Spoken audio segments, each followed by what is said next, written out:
I spent tens of thousands of dollars on proposals and boosting on the Upwork platform. And in this video, I'm going to tell you which one I think is better. I'm going to weigh up the pros, the cons, and I'm going to tell you ultimately which one I think you should do depending on your situation. And if you don't already know, my name is Ryan. All we talk about on this YouTube channel is Upwork. I love Upwork. I make a bunch of money with it. And let's get straight into the video. So for both proposals and boosting, there's pros and there's cons. And let's first start with proposals. The reason I want to start with proposals is because, let's be honest, 99% of people on Upwork are just doing proposals. Many people aren't boosting, so we should probably address that first. So one of the things I love about proposals is that you have direct control over who you're pitching. I mean, look, when it comes to proposals, it's great in the sense that you can apply to certain jobs that you actually like, whereas with boosting, pretty much anybody can click on your profile, and you even sometimes get people from my YouTube channel clicking on my profile and sending me messages for no reason. And that costs me money, by the way. So every single time one of you guys goes on and sends me a message, that costs me like $7. So please stop, draining my bank account. So proposals are good in the sense that you have direct control over who you apply to. And one of the good things I would say is that it's much faster to get clients with proposals as well. If you start sending 10 proposals a day, even as a complete beginner, you should be able to land your first few clients just like I did. I think overall, the whole premise of proposals is that you have more control. You can,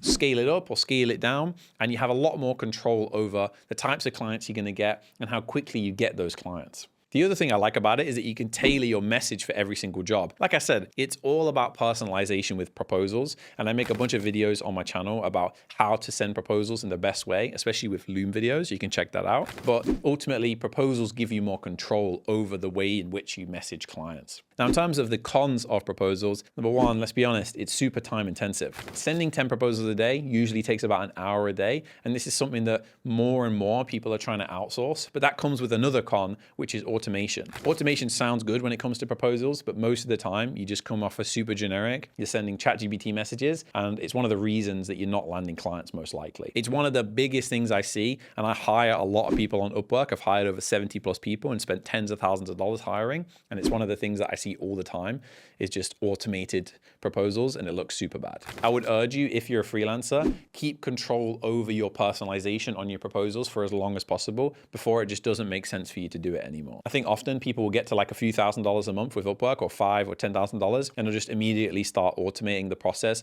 of their proposals. And I think that actually wouldn't benefit them. It would actually probably benefit them more to move to something like boosting, or do both. The other thing that's bad about proposals is that there's high competition when it comes to proposals. Some jobs will have like over 150 plus people applying to the job, and people are also spending additional connects to boost the proposal at the top of the list as well. And it's crazy. I see some people spending over 100 connects just to be number one on a particular job. And this might make sense if it's a big ass contract, but it's not guaranteed that you're going to actually land that client even if you spend all of those connects. One of the other things that I don't really like about proposals is I think the mindset is different when it comes to the client. You have to think about it from the client's perspective. When you apply to a job, you're basically asking them to pay you.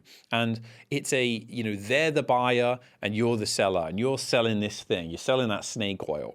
Whereas with boosting, for example, the clients are the ones who are, saying, hey, I want you to work with me, and they're reaching out to you. And obviously because of that, it comes across better, and it kind of changes the positioning. And now you're actually, the buyer, essentially. You're the commodity. So ultimately, proposals allow you to have more control over who you message, how you message them, and which clients you get. But the cons are the fact that you are, competing with a lot more people. You can end up just spending a bunch on connects and not landing any clients. And to be honest, the positioning is just different. But now let's talk about boosting. And one of the first things I'll say about boosting, it's not like really a pro or a con. It's just that boosting has like requirements that you need to stick to. In my opinion, if you are a complete beginner with a brand new profile, you just shouldn't or can't really boost your profile. I'm telling you this as somebody who has one of the biggest Upwork communities and has hundreds of students, and I've coached hundreds of students over the last 5 or 6 years. Boosting does not work for beginners. And again, that's not really a pro or a con. It just doesn't work, and it's just something to keep in mind. So what about the pros for boosting? What are some of the benefits of boosting? The main benefit that I see with boosting is the positioning. It changes the dynamic of how the client messages you and how the kind of interpersonal relationship is with you and the client. I'm telling you, this makes a massive difference, and I think most people just don't lean into it enough, and that's why they don't see the benefit of this. But let me show you how you can do this too, because it's super valuable. When you boost your profile and a client invites you, you must hold the frame and make them believe that you are the expert that they're looking for. Because of this, it makes boosting super profitable, because whenever you get an invite, you can hold that frame and be like, Yes, thank you for the invitation. I really appreciate it. And from there, you can sound like the expert and guide them through the sales process and usually land the client. I'm telling you, the positioning is way different. When you apply to a job on Upwork, they're going to ask you a bunch of questions. When you get invited, they don't ask you any questions. The other main thing that I love about boosting is that it's completely passive. I don't have to spend any time every single day sending proposals. So it's kind of just like automated. The leads come in, there's invites, there's direct messages, I'm getting clicks. It's easy. You save a lot of time not having to send proposals and a lot of like brain power not having to do that. And to be honest, for me specifically, that's why I haven't sent proposals in the last 90 days. But again, you can't do this unless you have a good profile. So it's not great for beginners. The other thing I like about boosting is that you kind of get to set the amount that you spend.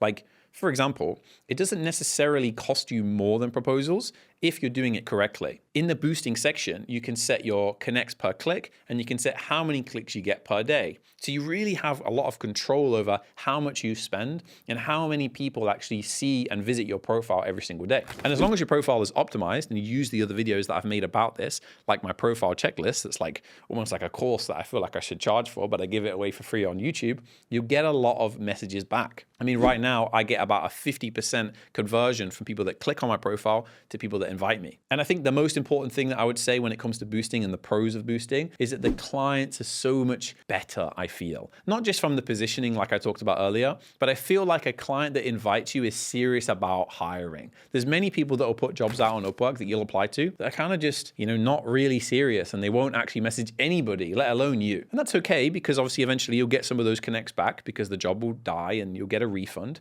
But it's just a waste of time, you know what I mean? Now, some of the cons of boosting, which there are, by the way, is that it does cost money and you do need to set an allocated budget. And if you run out of connects, it will just stop working. If you're going to boost, you got to keep the connects flowing and you got to keep spending to keep getting more inbound leads. Ultimately, when you do have a great profile and everything in your funnel is super aligned, boosting is great because you can just spam connects on the front end and on the back end, you're just spitting out a bunch of clients like you've seen in my YouTube videos. But it does cost money and you do need to keep those connects flowing. One of the other cons of boosting is that there are no guarantees that people will actually send you invites. Like many people may click on your profile and charge you for the connects, but that doesn't necessarily mean that you're actually going to get invites and messages from that. But again, that's why it's so important to have an aligned profile and have everything organized and beautiful up front. There's literally no point in you boosting your profile if your profile looks like trash. Like for example, if your job success score is 50%, don't boost your profile. You'll just waste money. And I think maybe the last thing that's bad about boosting, and it's not necessarily bad, but it's like you don't have as much control. Like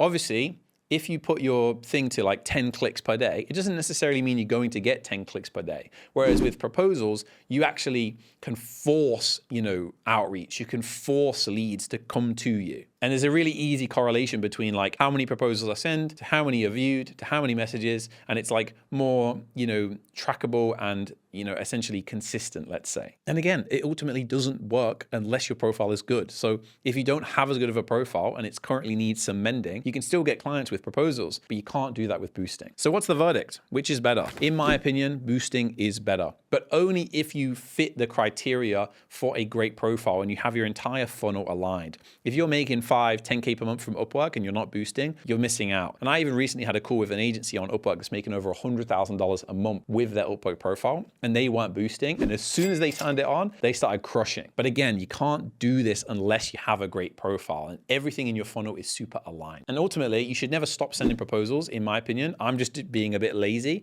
but you should really never stop sending proposals because you're just guaranteeing a certain amount of messages. You're guaranteeing a certain amount of volume and clients, and you need that consistency to scale out your agency freelancing business. So look, that's my opinion. I think boosting is better, but it works for me. Sometimes boosting doesn't work for other people. Sometimes proposals is better.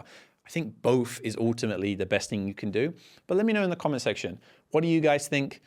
Do you think one is better than the other? I'd love to hear. But anyway, I'll see you guys in the next video.